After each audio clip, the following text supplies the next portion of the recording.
Happy Friday. Welcome to a very, very, very special episode of the Blue Dog Whisperer. I have a returning guest, Gene Folkes, who is a businessman and to some people who have been following the press in the last 24 hours, he is the subject of a little controversy, or maybe his former boss from The Apprentice, Donald Trump, because Gene, you just spoke to the AP recently about your experience on The Apprentice. Is that right?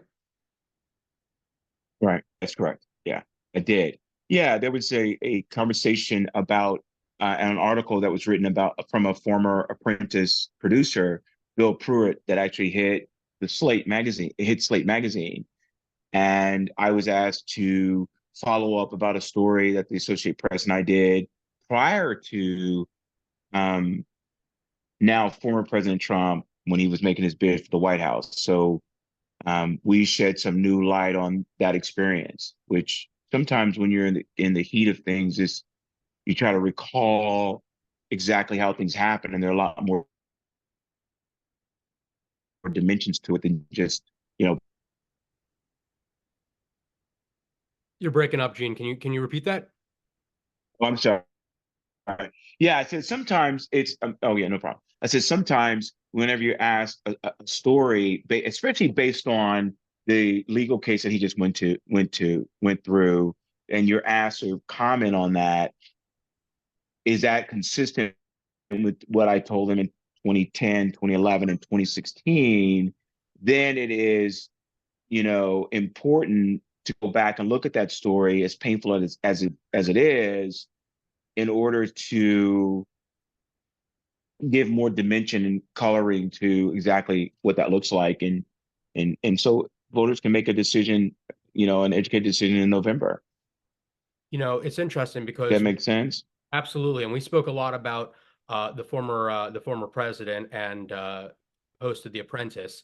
And you, like myself, have lived in South Jersey in the past, and you heard some stories like a lot of people did, if they did not have direct Mhm. contact with Donald Trump at the time about his business deals in Atlantic City. So I think that the power of editing is amazing because I don't think that the average American could tell you Mhm. what Donald Trump's business legacy was, unless you were in the New York metropolitan area or the Right. area, in which case you knew something about Donald Trump, but you didn't exactly think positively. Right. That's correct. Yes, that's correct. I think you bring up a very good point about editing. Is most Americans don't know that there's a 7-second delay whenever they're airing something. And when you go on these programs, there are rights that they have, or they tell you they have, to edit you. And they can make it look almost any way that they want to make it look, tell what story they want to make it, make it look, tell whatever story they want to tell, put certain things in if they want to, without they want to, because they're doing multiple shots. And I didn't watch much of The Apprentice during the seasons. I watched some of my season, and it was interesting because we were having a phone call, myself and some of the other contestants. We were all like, "That didn't happen. Like, how did you get in that room? And how did this happen? And what's the scenario there?" And so you don't really realize that when you're in the heat of shooting that program, exactly what the finished product is going to be. And so the importance of that is as Bill said in his article, and I said in 2011, is that we can set a narrative and package someone in a way that makes him electable, right? Right. And that's a very dangerous um, concept. And since then, if people have been following the story, you've seen NBC, you've seen producers, you've seen other organizations um, come back and say, we kind of created a monster here. And he's leveraged that to say, you know, this is a hit piece, or this is a Democratic ploy, or, you know, I'm the subject of a mass political campaign. And let me just say this, that my political affiliations are irrelevant. I don't have a political dog in this fight. I was asked to re-comment about an article that was written 2010, 2011. To me, it doesn't matter if you're a Democrat or Republican, meaning when it comes down to what's important to the American people. So I'm not a part of the accusations that President Biden is trying to do a hit piece against Donald Trump. I don't know President Biden. I spent time around Donald and a few other presidents, right? And I can only tell you what I experienced, what I heard, what I saw. And when somebody asks me that question, I'm going to tell it. It's fascinating to me that the majority of Americans are almost doubling down and that they can't believe it.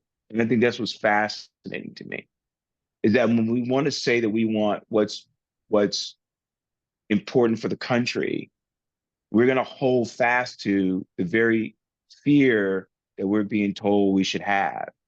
Now, right now, I'm a registered Democrat, but when I was in the military, I've voted Republican, right? Because historically, Republicans have been more favorable towards men and women.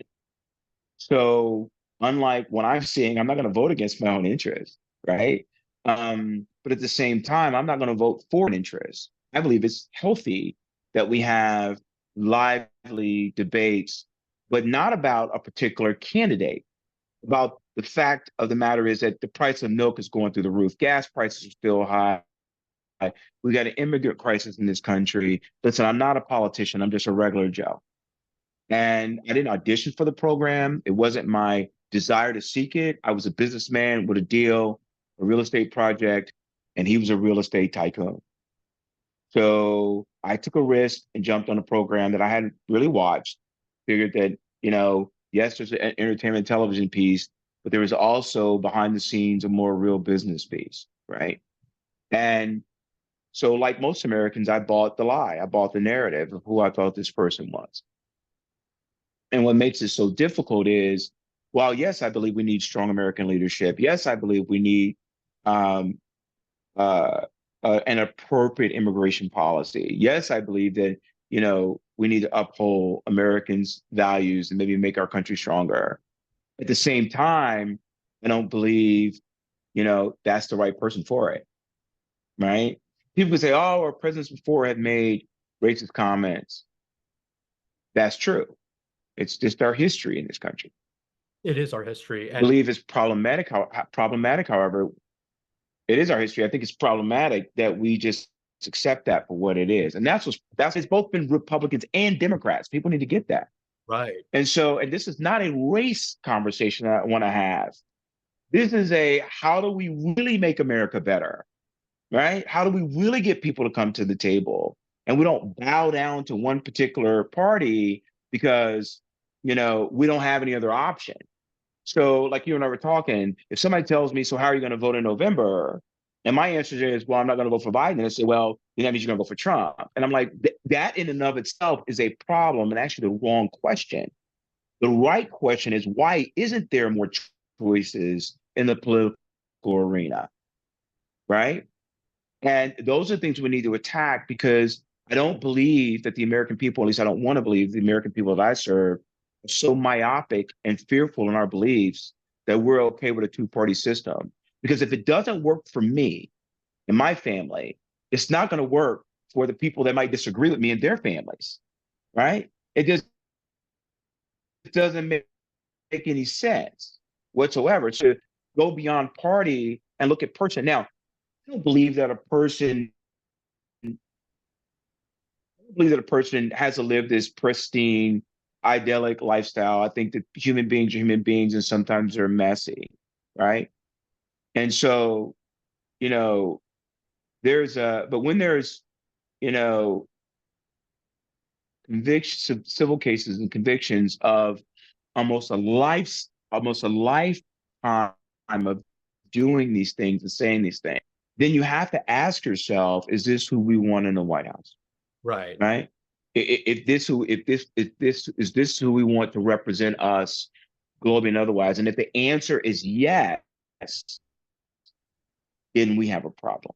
If Donald Trump were a Democrat, which is what he used to be, I would say the same thing. I would have the same argument, right? And so what I told the Associated Press and some other outlets is I'm not political in that sense. And when, yes, as a military person, I can have my political beliefs, but I fought for all Americans as much as my brothers and sisters did, and are still doing. Even if you disagree with me, I fought for people that like blacks, don't like blacks, like Jews, don't like blue, straight, gay, male, female.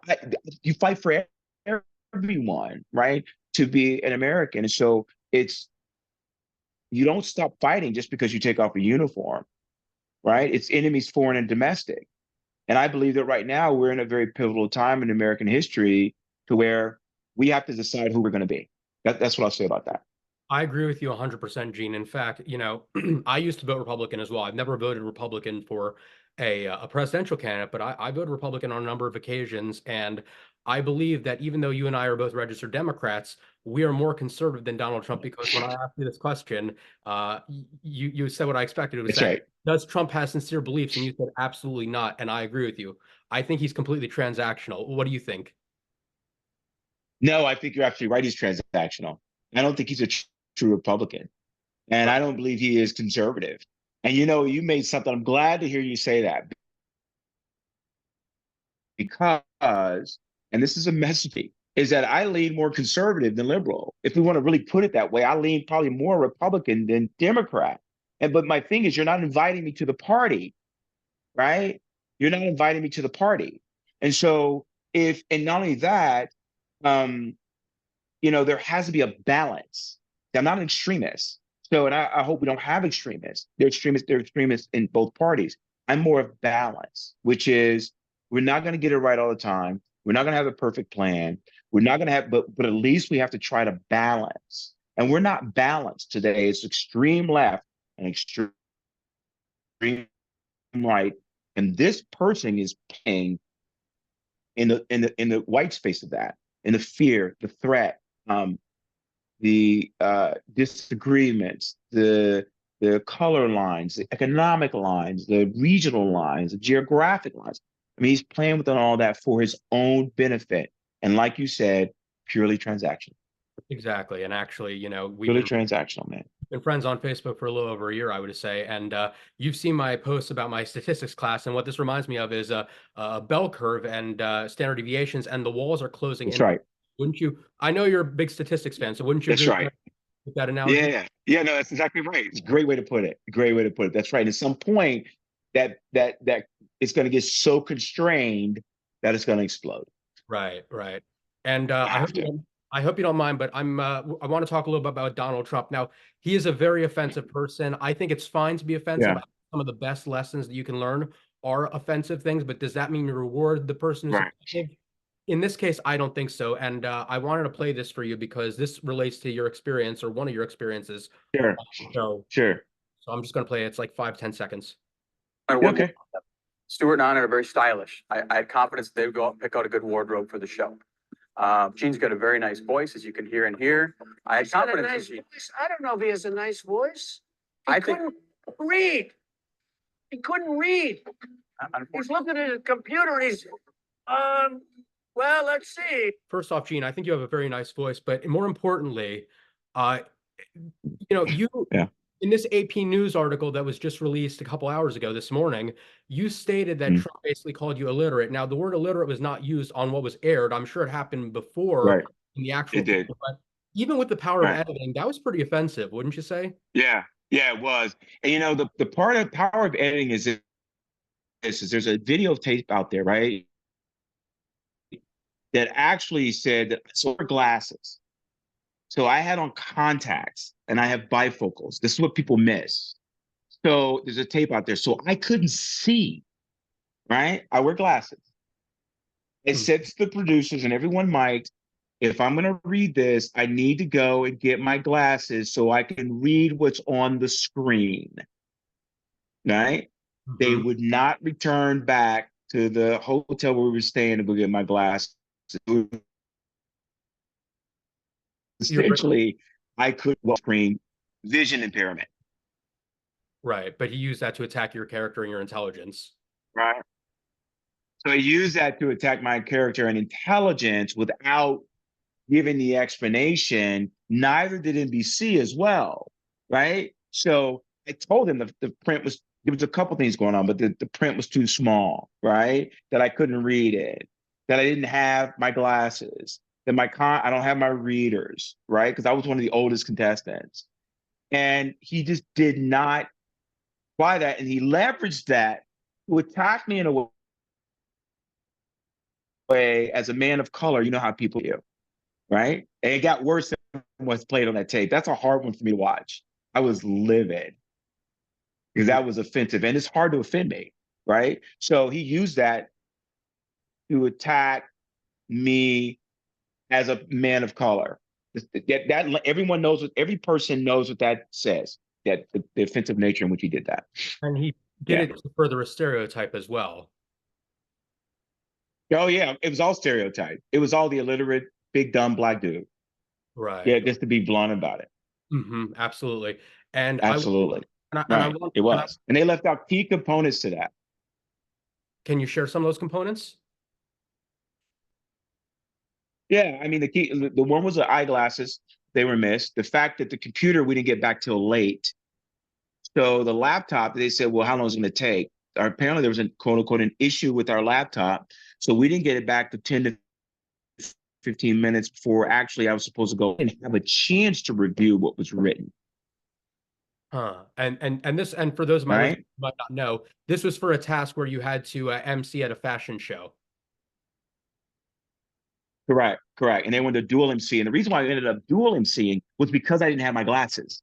Right. So they wanted and I said, can we make the font bigger? Well, the printer didn't work. And then the computer didn't work. And then we got the computer back late. And then we weren't, when I got the laptop back, we had about 10, 15 minutes to get on air. But the way they edited it was to make it look like I just didn't prepare.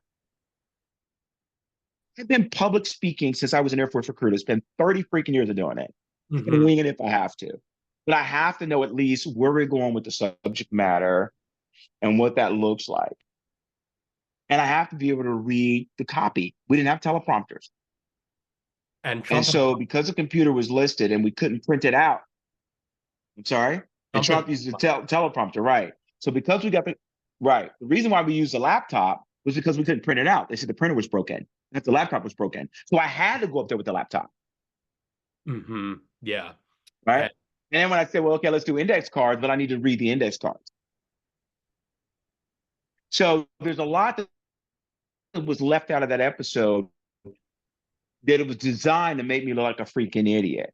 If I were a freaking idiot, I would just freaking say it. Be like, yeah, I can't read. Okay.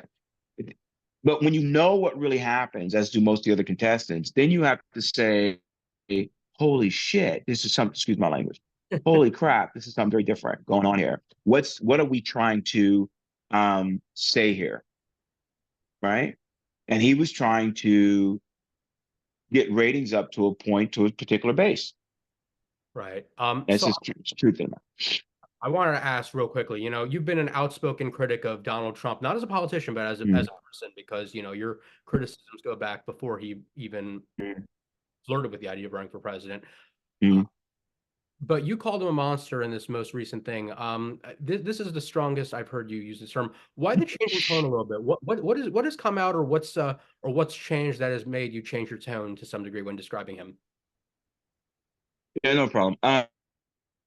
So I think the biggest thing for me is I don't think that most Americans realize that if we elect him this time, he will be a lame duck president.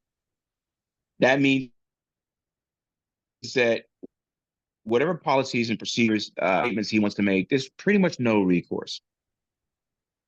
Right? I think there's a flagrant disregard for the law in his mind. Now, I will give him credit on this. When he made a comment about black people like me because I showed them the judicial, he's not wrong. Right. What he's showing people of color who have been mistreated by this judicial system since the time that we've been here, for the most part, is just how corrupt it is. Now, I'm not saying that in a way that says that he should be off the hook.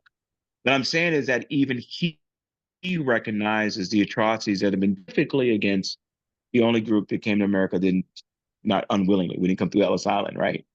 And so what makes him, I think, a monster in my mind is not just that, not just the sexual assault, just his statements about human beings who just happen to be immigrants.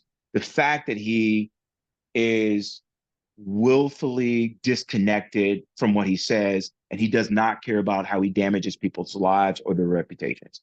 He just absolutely doesn't give a flying flip. That's dangerous to me. Do you want somebody's hand on the button that has that attitude? And well, that will protect us. Is that what we want to do, though? We want to be a big bully? We want big bullies in office. We want people that use diplomacy, and then if diplomacy doesn't work, then you do what you have to do. But reason why the rhetoric is so strong is because his support and his base is so strong, and I don't think people really realize the danger that he's going to present as a lame duck president. Think about it. He can't get re-voted again. He can't get voted again. There's no third terms anymore. So now he'll go into office. He can do what the freak he says, and he's going to do whatever he wants to say, and he's going to do whatever he wants to do. That's problematic, right? I think that's problematic for us as a country, as a republic, right? Not as a dictatorship. Right, right. And I think he just hogged the news cycle. He doesn't give a flying, he doesn't even care about his freaking supporters, for crying out loud. He does not care about them at all.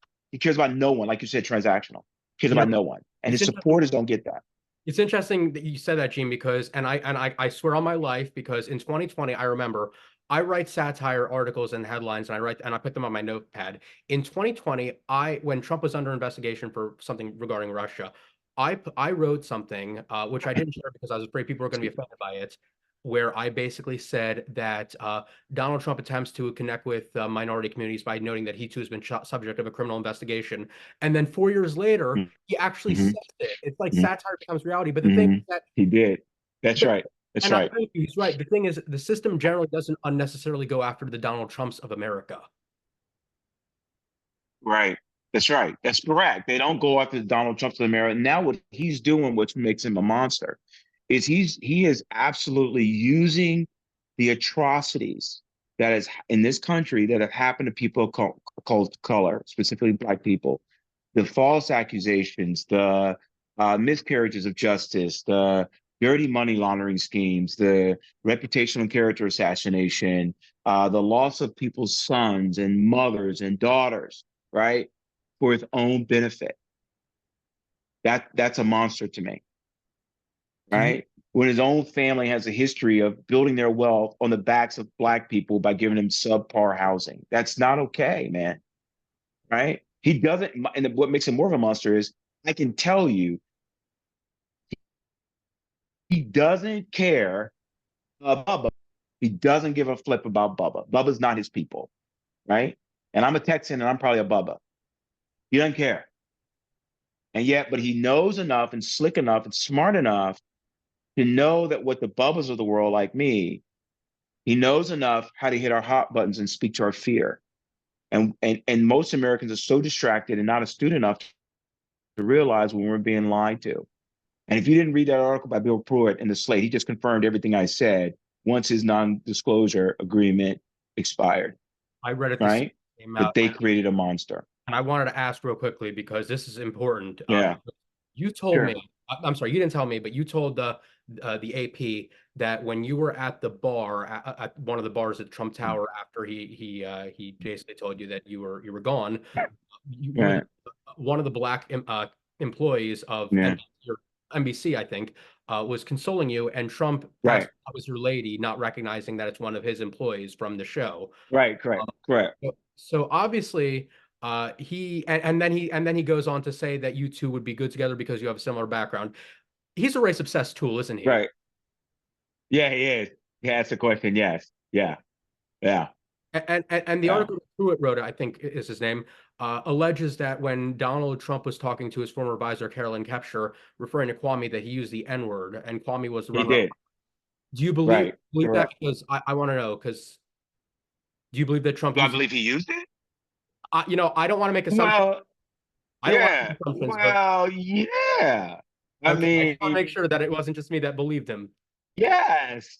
I can only go by what I heard. So yes, right? So even the illusion of it, right? If I say, you're a filthy B, it's not like I said B, but I know what you mean. Right? So, when you say, it's not like I use this word, you know what you mean. So, and it's interesting that Trump's people are starting to fire back, and I'm sure the attack's going to come strong, which is fine. I've been here before. That those accusations are false. Well, the gentleman speaking wasn't in the room, and I was mic'd. Now, the last time I made the accusation that something was said, Inside Edition went and found the tape. Okay. So I got receipts. You know what I'm saying? So Inside Edition went and found the tape, and then that ended up getting someone that worked for Inside Edition fired. So it's out there. I can't make this up, right? Everything I do to press for emails, copies of non-disclosure agreements. I even had to go and find the video because they scrubbed it. There's a video out there with me and Don Jr., conversation we had. There's a video out there with me and Donald Trump. They scrubbed all that. And if you pick up the tone, not just in the boardroom, but if you pick up the tone throughout all of those videos, and if you heard what's mic'd, if those recordings still exist, you'll understand what happened. The other thing too is I was told, by producers at the time that I wasn't willing to play ball.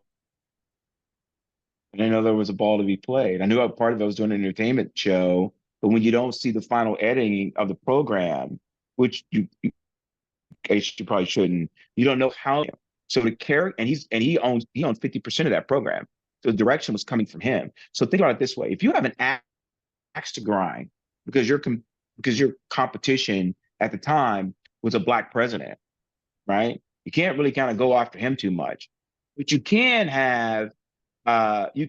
attack him by proxy with another black dude, right? And that's just conjecture on my part, but let's look at it for what it is, right? So you can sort of, mischaracterize a person, and knowing that it's going to be edited out, color it the way you want to color it, and tell the narrative that you want to tell. And then, it's taken, 13, 14 years for NBC producers and everyone else come out and say, wow, we think we created a monster. So I'm not the first person to say it. The people that created the monster said they created a monster, right? It's not a personal attack. That's just what everybody else is saying. Right. And we only have 2 minutes left, actually less than 2 minutes. No worries. Sorry. No worries. It's my fault because there's always time limits on these meetings. But I want to ask two questions. Was this the last time you saw Donald Trump in person? Yes. This is the last time I saw him in person. Yes. All right. And I really want to know this because I like to see in the good in everyone. Do you think there's anything good that you can say about Donald Trump as a person? That's a good question. Yes, I do. I believe one thing I give him credit for is he stands by his beliefs, right or wrong. He's not a man that wavers. Whether I agree with him or not, I have to give him credit on that. Secondarily, when I was around him, I saw a man that respects his family, and his family respects him.